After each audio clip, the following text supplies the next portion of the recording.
नमस्कार, आपके साथ मैं हूं नलिनी पांडे और अब मेरे साथ मौजूद हैं एआईएमआईएम के तेज तर्रार नेता और राष्ट्रीय प्रवक्ता शादाब चौहान जी। बहुत बहुत स्वागत है शादाब जी आपका।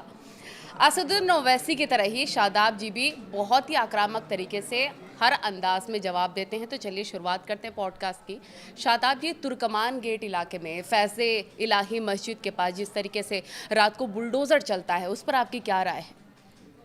बिल्कुल, जिस प्रकार से फैज़ इलाही मस्जिद के नियर बाई जो कार्रवाई की गई एंक्रोचमेंट के नाम पर, वो गैर ज़रूरी थी। और रात के 2:30 बजे क्या ज़रूरत इन सब चीज़ों की है? आप वक्फ ट्रिब्यूनल में क्या गया मामला? क्या वक्फ बोर्ड को इसमें इंक्लूड किया गया? नहीं किया गया। जिसकी संपत्ति जिसका मामला है, 1970 का गैजेट है ऑलरेडी।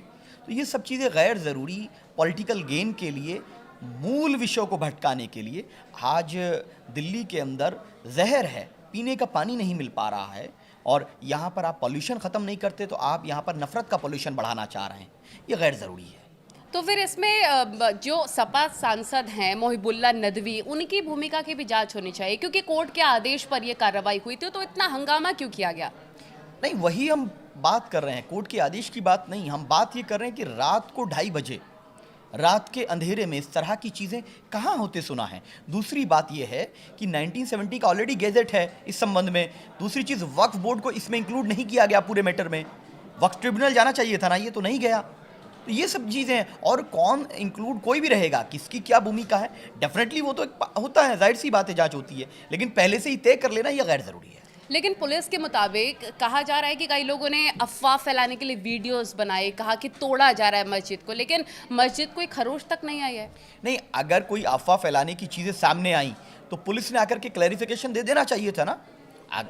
आपके पास भी तो पूरा सिस्टम है, न्यूज़ चैनल्स के माध्यम से, तमाम माध्यमों से ये चीज़ें करना चाहिए था, एश्योर करना चाहिए था, विश्वास में लेना चाहिए था, मस्जिद कमेटी से बात करना चाहिए था। तो कहीं ना कहीं ये लूप होल्स तो है ना। आप अपनी जिम्मेदारी दूसरों पर डालेंगे। लॉ एंड ऑर्डर की जिम्मेदारी किसकी है? पुलिस की है ना। जिसकी जिम्मेदारी लॉ एंड ऑर्डर की है, उसको लॉ एंड ऑर्डर मेंटेन करने के लिए स्टेक होल्डर से बात करना चाहिए। और इतनी जल्दबाजी दिखाने की जरूरत ही नहीं थी। और किसके कहने पर हुआ, ये सवाल ये पैदा होता है। एक थर्ड पार्टी कोई भी आता है, वो व्यक्ति जो है लगातार इस तरह की याचिकाएं लगाता है, उस पर कोई कार्रवाई नहीं। क्यों? उसका मतलब क्या था? क्या एमसीडी ने लगाई थी याचिका? नहीं लगाई थी। ये गैर जरूरी चीजें क्रिएट करने, माहौल खराब करने के लिए, मूल विषयों को भटकाने के लिए किया जा रहा है। लेकिन अब तो ये भी कहा जा रहा है कि जो जामा मस्जिद के आसपास अतिक्रमण है उसे भी हटाया जाएगा। इस पर आपका क्या कहना है? नहीं, आप एंक्रोचमेंट हटाने के नाम पर सिर्फ और सिर्फ किसी पर्टिकुलर सोसाइटी को आप टारगेट करेंगे, वो गलत है। एंक्रोचमेंट मजहबी हो या किसी भी तरह का हो, आप उसको हटाने के लिए क्या क्राइटेरिया है आपका? क्या वो समान रूप से सभी क्षेत्रों में लागू होता है, या सिर्फ उन्हीं क्षेत्रों में लागू होगा जहां से आपको पॉलिटिकल गेन मिलेगा? हमारा ऑब्जेक्शन ये है। अब देखिए, संभल सांसद जियाउर रहमान वर्ग के पिता ने कहा है कि संभल को अयोध्या बनाने की कोशिश की जा रही है। इसे आप कैसे देखते हैं? नहीं, ये तो हमारे नेता बैरिस्टर ओवैसी साहब ने बिल्कुल स्पष्ट कहा कि जो संभल की जामा मस्जिद है, जो अभी वक्फ कानून आया, जिसकी मुखालफत हमने की, पार्लियामेंट में भी बैरिस्टर ओवैसी साहब ने सारी चीज़ों को पॉइंट आउट किया था कि किस तरह से वो एएसआई को चला जाएगा, आर्कियोलॉजिकल सर्वे ऑफ इंडिया को।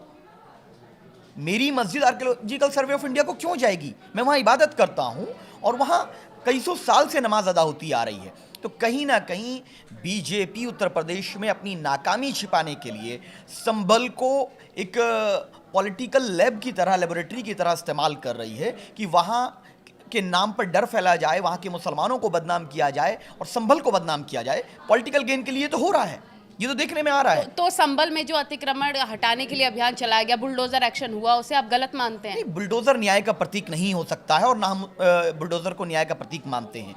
न्याय तो न्यायालय के द्वारा ही हो सकता है। अगर बुलडोजर न्याय का प्रतीक कोई समझेगा तो कल को बुलडोजर का ड्राइवर बदल जाएगा। जब बुलडोजर का ड्राइवर बदलेगा तो किसको नुकसान होगा?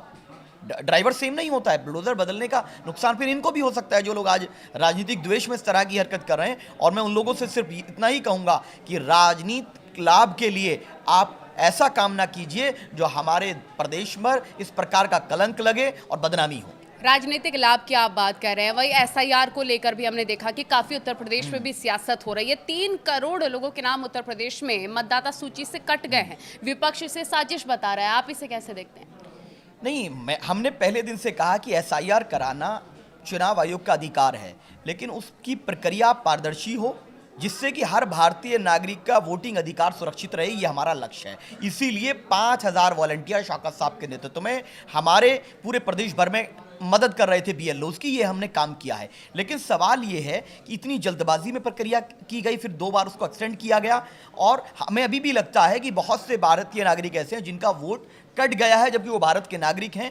वो टेक्निकल एरर की वजह से और बर्डन ऑफ प्रूफ आम उस नागरिक पर आ गया है, जो जल्दबाजी में किया। BLOs घर घर नहीं गए हैं, 3 बार विजिट छोड़िए, एक बार भी नहीं किया। महीने का वक्त तो दिया गया है ना एरर ठीक करने के लिए। बर्डन ऑफ प्रूफ किस पे है? लोग अपना आधार कार्ड, बहुत ज्यादा ऐसे डॉक्यूमेंट्स तो दिखाने नहीं, आधार बर्डन ऑफ प्रूफ किस पे रहेगा, मुझे बता दीजिए। एक आम नागरिक को आपने पहले नोटबंदी की लाइन में लगाया, फिर आप लेकिन आप ये बताइए, जो लोग राज्य छोड़ के जा चुके हैं, जिनकी मृत्यु हो चुकी है, उनके नाम कटे हैं जो कि सूची में, उसमें गलत क्या है? नहीं, घुसपैठिया तो बीजेपी बोलती है कि जिनके वोट कट गए वो घुसपैठिया है, तो हिंदुओं का भी वोट कटा है, मुख्यतः दलित समाज का और OBC समाज का वोट ज्यादा कटा है, तो वो सब घुसपैठिया हैं। लेकिन उनसे आप उनके अधिकार छीन लेंगे। जो राज्य छोड़ के जा चुके हैं उनका नाम है, उनका नाम कट रहा है, तो फिर क्या गलत है? नहीं, डेटा है उसका। हाँ। 2 करोड़ 17 लाख लोग विस्थापित हुए हैं। अब ये बताए सरकार कि एक सीमा हैदर है जो पाकिस्तान से अवैध रूप से आई अपने बच्चों के साथ, ना उसके पास पासपोर्ट है, ना उसके पास वीजा है, ना कोई डॉक्यूमेंट है, वो मजे से नोएडा में रह रही है। अब बताइए, वो उस घुसपैठिया को बाहर निकालने के लिए जितने चैंपियन हैं हिंदुत्व के, नेशनलिज्म के, ये घुसपैठिया भगाने वाले, डिटेक्ट, डिपोर्ट, डिलीट की बात करने वाले, उसको सीमा हैदर को पाकिस्तान भेजेंगे या उससे दोस्ती रखेंगे?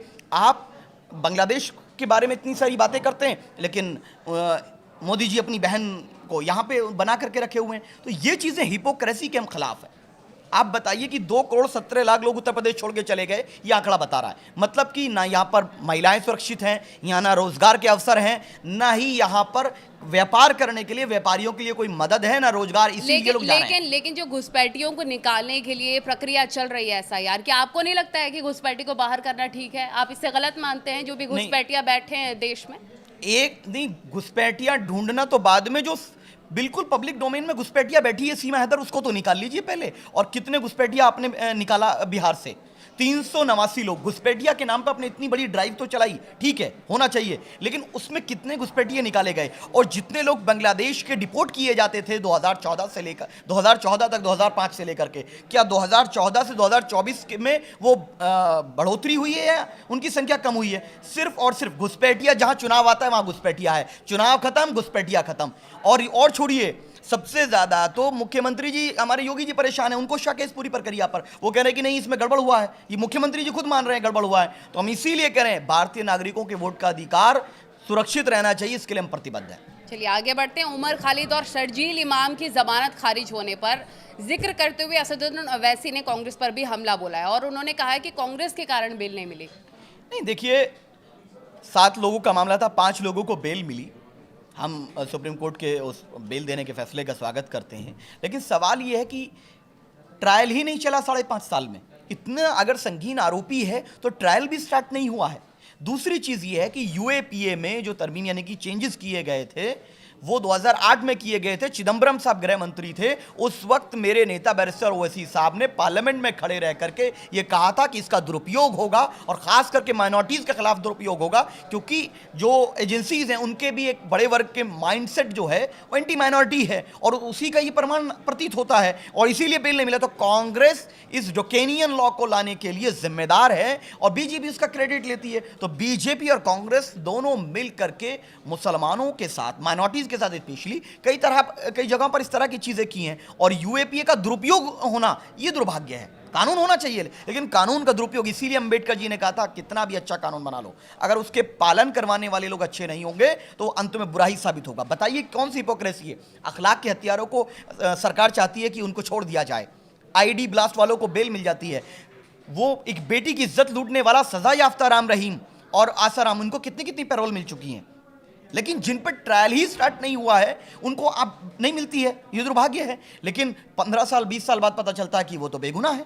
तो हमारी लड़ाई ये है कि किसी भी व्यक्ति के साथ धर्म जाति के नाम पर अत्याचार और अन्याय नहीं होना चाहिए। ठीक है, महाराष्ट्र की राजनीति में भी बहुत ही अलग ट्विस्ट चौंकाने वाला देखने को मिला है। यहाँ पर अकोट नगर परिषद में बीजेपी ने असदुद्दीन ओवैसी की AIMIM के साथ गठबंधन कर लिया है। कहीं बीजेपी की बी टीम वाली जो आरोप लग रहे हैं कि AIMIM बी टीम है बीजेपी की, वो सच तो नहीं साबित हो रहा है यहाँ पे? नहीं, देखिए, बीजेपी और एमआईएम समुद्र के दो किनारे हैं जो कभी नहीं मिल सकते, क्योंकि हमारी विचारधारा समावेशी विचारधारा है जो न्याय के लिए समर्पित है। हमारी विचारधारा में तमाम नागरिकों को समान अधिकार और उनके मौलिक अधिकारों की सुरक्षा सुनिश्चित करना है। और बीजेपी नफरत की राजनीति करती है, बांटने की राजनीति करती है, मुसलमानों को सेकंड क्लास सिटीजन बनाने की राजनीति करती है। इसीलिए वो कभी मुमकिन ही नहीं है। आप जहां का जिक्र कर रहे हैं आकोट का, आकोट महाराष्ट्र के अकोला जिले की एक जगह है, वहां पर अकोट विकास मंच बनाया गया। हमारे उसमें पार्षद, उनको पता नहीं था कि बीजेपी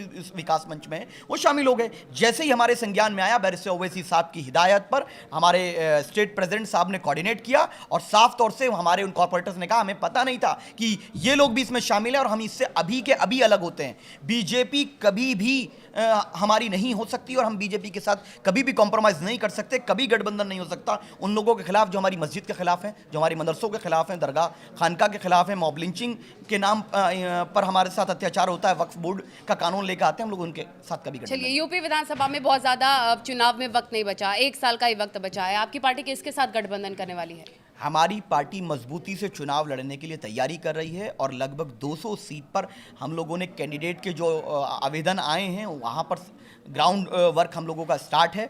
403 सीट लड़ने में सक्षम तो कहा जा रहा है कि मायावती की पार्टी के साथ जा सकती है एआईएमआईएम, क्या कोई ऑफर आया है क्या? नहीं, देखिए, हम लोग मायावती जी का सम्मान करते हैं और इसमें कोई दो राय नहीं है कि इस देश में सबसे बेहतर समीकरण जो भाजपा को हरा सकता है वो दलित और मुसलमान मिलकर के कर सकता है। और मायावती जी इस पर विचार करेंगी तो जाहिर सी बात है इस पे विचार किया जाएगा। हमारे नेता, राष्ट्रीय नेता तो इस पे विचार करेगा। लेकिन अगर आपकी पार्टी अकेले लड़ती है तो इससे बीजेपी को ही फायदा मिलेगा, विपक्ष के मुस्लिम वोट बैंक में सेंध लगाने का काम होगा। नहीं, कोई मुस्लिम वोट का ठेकेदार नहीं है।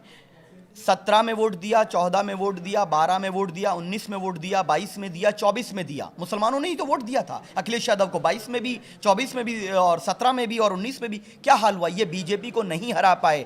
अब मुसलमान ये तय कर चुका है कि अगर 4 बार 7% वालों को 20% वालों ने मुख्यमंत्री बनाया था तो क्या 7% वाले 20% वालों को मुख्यमंत्री बनाएंगे? अगर अखिलेश यादव जी मुख्यमंत्री बन सकते हैं, कि यादव का बेटा बन सकता है, एक भगवाधारी बाबा मुख्यमंत्री बन सकते हैं, तो क्या दाढ़ी टोपी वाला मुसलमान मुख्यमंत्री नहीं बन सकता? अब ये सवाल पैदा हो रहा है, क्या ये डिक्लेयर करेंगे कि डिप्टी सीएम हमारा होगा? क्या गुज्जर समाज के लिए कुछ डिक्लेयर करेंगे? अखिलेश यादव जी को अहंकार त्यागना होगा और मुसलमान और दलित तमाम वर्ग के लोग ओवैसी साहब को अपना नेता मान चुके हैं और एमआईएम उत्तर प्रदेश में किंग मेकर के तौर पे कार्य करेगी। हम लोग संगठनात्मक रूप से कार्य कर रहे हैं शौकत साहब के नेतृत्व में और ओवैसी साहब के भी दौरे जल्द उत्तर प्रदेश में। राहुल गांधी के बारे में जानना चाहेंगे, जब भी विदेश दौरे पर जाते हैं देश की बदनामी करके आते हैं, इस पर आपकी क्या राय है? बीजेपी ऐसा आरोप लगा रही है। बैरिस्टर ओवैसी साहब जब भी विदेश जाते हैं भारत की शान बढ़ा करके आते हैं। पाकिस्तान में जाते हैं तो पाकिस्तान को मुंहतोड़ जवाब दे करके आते हैं और जब ऑपरेशन सिंदूर का समय आता है तो विदेश में जाकर के भारत की शान बढ़ा करके आते हैं। हमें कौन क्या कर रहा है नहीं मालूम। हमारा नेता जब बात भारत की आएगी तो हम लोग भारत की बात करते हैं, लेकिन जब हम लोग यहाँ रहेंगे, जो भी संवैधानिक अधिकार है, अगर कोई हमारे साथ प्रताड़ित करेगा हमारे समाज के लोगों को, तो हम उस पर भी बात करते हैं। एक आखिरी सवाल, वंदे मातरम पर चर्चा करते हुए ओवैसी ने संसद में कहा कि यदि हम भारत माता को देवी कह रहे हैं तो हम इसमें धर्म लेकर आ रहे हैं। वंदे मातरम पर आपकी पार्टी का स्टैंड क्या है? जो मेरे नेता बैरिस्टर ओवैसी साहब ने बोला कि वंदे मातरम में जब देवी बोला, हम भारत को ना देवी मानते हैं, हम ना भारत को माँ मानते हैं, हम भारत को अपना प्यारा देश मानते हैं, जिसमें हमने ब्रिगेडियर उस्मान बन करके, वीर अब्दुल हमीद बन करके देश के लिए कुर्बानियां दी हैं। और जब जरूरत पड़ी है तो ऑपरेशन सिंदूर में बैरिस्टर ओवैसी साहब ने पाकिस्तान की जो धज्जियां उड़ाई हैं, शायद बीजेपी के लोग भी उस प्रकार से बोलने में सक्षम नहीं थे। और जिस प्रकार से ट्रंप जब मोदी जी को एक तरीके से बेइज्जती करने का बात करता है, तो सबसे पहले अगर सामने आकर के बीजेपी के प्रवक्ता नहीं बोले ट्रंप के खिलाफ, बैरिस्टर ओवैसी साहब बोले कि कोई गोरा हमारे देश के प्रधानमंत्री के साथ इस प्रकार की बात नहीं कर सकता कि मोदी जी मुझे खुश करने के लिए ऐसा कर रहे हैं। भारत किसी से डरता नहीं है, भारत जब जरूरत पड़ेगी अपनी बात करेगा, लेकिन किसी भी कीमत पर हम भारत ना माता की जय बोलते हैं, ना वंदे मातरम बोलते हैं, ना कोई हमको मजबूर कर सकता है। हम जय हिंद बोलते हैं, हम इंकलाब जिंदाबाद बोलते हैं, हम हिंदुस्तान जिंदाबाद बोलते हैं। और मेरी नेशनलिज्म का सर्टिफिकेट हम ना बीजेपी को देंगे, ना आरएसएस को देंगे, किसी को नहीं देंगे। क्योंकि जो लोग ये वंदे मातरम पे विवाद कर रहे हैं, बताइए कि जब देश की आज़ादी की लड़ाई लड़ी जा रही थी तो क्या बीजेपी आरएसएस वाले वंदे मातरम गाते हुए अपने देश के लिए प्राणों की आहुति दे रहे थे? अगर दे रहे थे तो 10 नाम बता दें, मैं चुनौती के साथ कहता हूँ। क्या कह रहे हैं, इस पे राजनीति हो रही है? जानबूझकर? जानबूझकर की तो हो रही है कि सिर्फ मुसलमानों को मजबूर किया जाए कि आपको भारत को मां मानना पड़ेगा, आपको पूजा करनी पड़ेगी, आपको अपने धर्म के अगेंस्ट जाना पड़ेगा। जो आर्टिकल 25 मेरा फ्रीडम ऑफ रिलीजन है उसको छीनने का प्रयास नहीं है। क्या है? सेकंड क्लास सिटीजन बनाने का ये षड्यंत्र नहीं है तो क्या है? अरे नेशनलिज्म को टेस्ट करने का ये कौन सा पैमाना होगा? और अगर कोई ये समझता है कि मुसलमान 25 करोड़ मुसलमानों का नेशनलिज्म कोई टेस्ट करेगा तो कोई नहीं कर सकता। जब आवश्यकता पड़ेगी तो ऑपरेशन सिंदूर के समय में कोई कर्नल सोफिया कुरैशी सामने आएंगी, बैरिस्टर ओवैसी सामने आएंगे, और जब देश को बॉर्डर पर जरूरत पड़ेगी तो वीर अब्दुल हमीद सामने आएंगे। और कारगिल की लड़ाई में आरिफ हमारा भाई लड़ा था और नारे तकबीर के नारे तो लगाए गए थे ना कारगिल जीतते समय, तो वो नारों के साथ भी तो देशभक्ति जुड़ी है। बिल्कुल। शादाब चौहान जी, बहुत बहुत शुक्रिया आपका जुड़ने के लिए, बेबाक तरीके से हर सवाल का जवाब देने के लिए।